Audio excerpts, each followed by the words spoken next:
welcome back to another edition of Build Kit Review.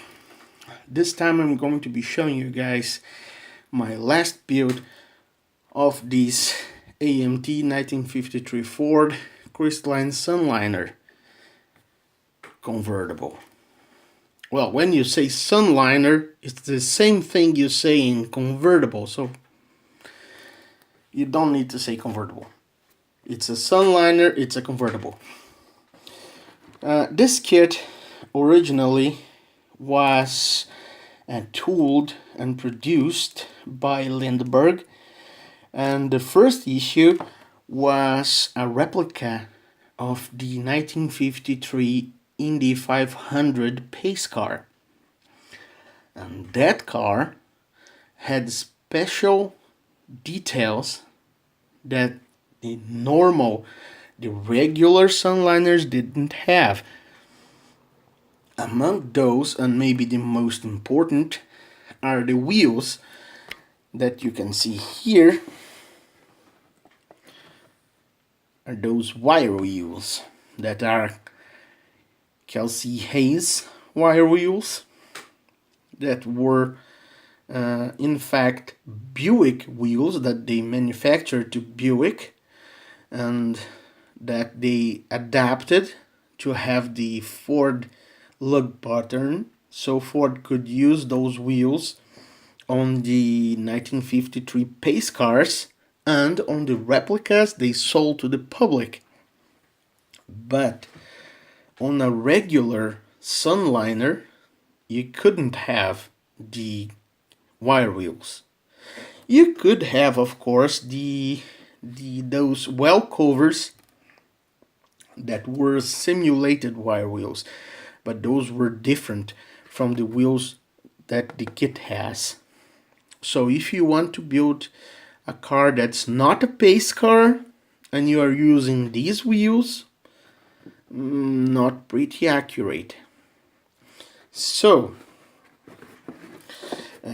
I built mine a little different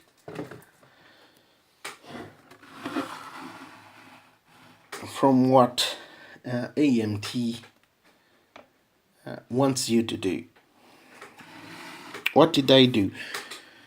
First of all, I did this 53 Ford in a metallic color that I mixed myself, as the guys that usually make the paint for me, they didn't have the formula for this color, and this is the Timberlane green. It's original color, so I mixed acrylic colors to get the tone that I saw in pictures of Timberlane green, and I got as close as I could get mixing things at home, and I painted the car with the acrylics, with the acrylic paint. And the acrylic paint it dries, that I used, it's from Acrylex, and it dries flat. So to have this shine, what I did was to give the car two coats of automotive, two-part clear. Yeah, it's the clear you use on 1/1 scale cars. And no, it won't affect badly the acrylic paint. By the contrary, it will seal the acrylic paint quite well, and you can even rub this thing like it were a real car, and the acrylic is sealed under the 2K varnish or clear. And since this is a regular Sunliner, it's not a pace car, I used those steel wheels with dog dish hubcaps. And the steel wheels are from the Revell 1957 Ford Custom, that are the best 1950s Ford wheels I have seen in a kit, and they are really good. And I did some resin copies of that wheel in clear resin here. I did a few copies of that wheel, and I used clear resin because when you are pouring the resin on the mold, you can easily see if there are bubbles on the wheel.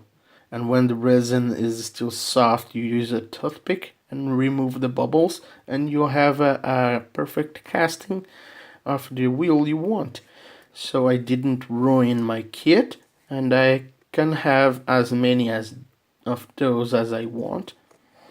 And the hoop caps, they're here. I built the originals, a set of 4, using a block of plastic, of styrene plastic, and I mounted on my Dremel tool, and I kind of machined the plastic. I used the Dremel as a lathe, not lathe, as a lathe, to make these hoop caps. And the originals are on the car, but I have made many copies, so I can build other 57 Fords with dog dishes and with steel wheels.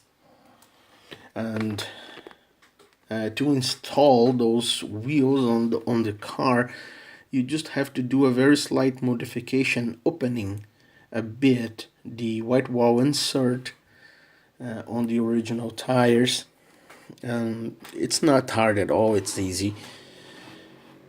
And the chrome here was done airbrushing the hoop caps with the Molotov liquid chrome paint. And after airbrushed with liquid chrome paint, I gave the protective coating of automotive 2-part clear that protects the Molotov paint. And like you can see here, it didn't kill the shine. It didn't kill the shine at all. It still looks chrome. The Ford lettering on the center of the hubcaps is a decal. As I tried to inscribe the letterings on some of the resin copies, but without a satisfactory result. So I had to use decals. Here on the interior, you can see I have the green and white color. The dash on the top of the doors is also metallic green, but it's the original Ford interior color, so it's a little bit different in shade than the metallic green used on the body. It's a little different. And I sealed that metallic green with the acrylic, with an acrylic clear, so it wouldn't shine as much as the paint on the outside, as it would happen on the real car. The engine is box stock. I didn't add anything. What you see here is what was available on the kit and nothing more. Decals are all from the kit. and everything you see here is from the kit. I added zero detail other than paint and maybe a little foil. I foiled the radiator cap. The underside of the car.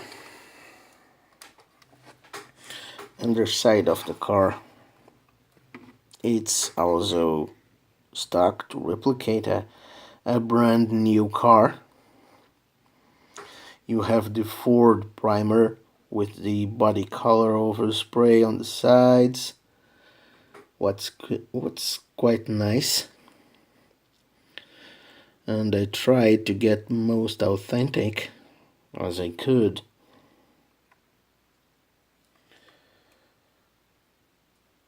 You have the stock mufflers. I did some modifications here on the tailpipes.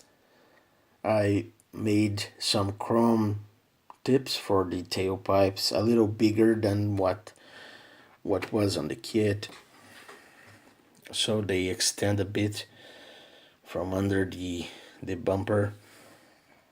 I think they give the car a cool looking, a mean looking, that is completed by the steel wheels and the dog dishes. And I also had to use the spotlights that Lindberg, that AMT now sends with the car, because that's about the only way you can mount the rear view mirrors to the car. If you are familiar with the Lindberg 53 Ford Victoria kit, the one with the hard top, that kit has those spotlights, but it also has the stock posts for the mirrors. But on the convertible, on the Sunliner, they omitted the posts that would mount the mirrors, and the mirrors are mounted to the backside of the spotlights. And yeah, that's how they want you to build the thing. I'm not much of a fan of this because I'm not much of a fan of spotlights, but I was not in the mood to scratch build some mirror posts to use on the car. So I ended surrendering to what AMT provided with the car, and the spotlights it is, even though it's not my first choice. At least it's a nicely molded spotlight with a detail inside there to replicate a lamp.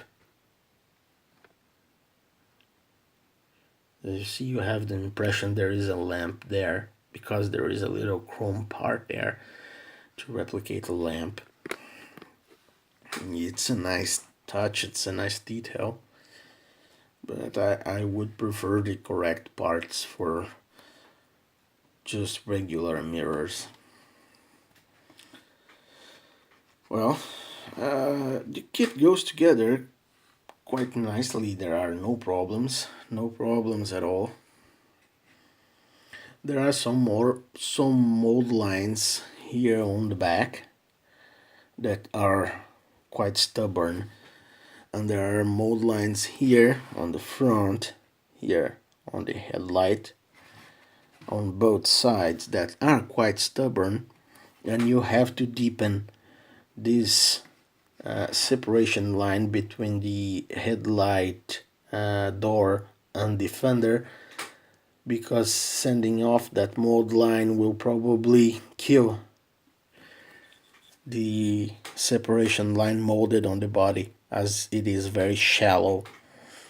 And if you're going to build this kit, I strongly recommend you get your X-Acto knife and you deepen all the body panel lines, the trunk, the doors, deepen it to the point you almost go through the body, because they are very, very shallow from the factory. And the deeper they are, the more realistic they will look after the model is painted. Well, guys, I hope you enjoyed this build kit review on the AMT 1953 Ford Crestline Sunliner. Thank you very much for watching, and have a great week.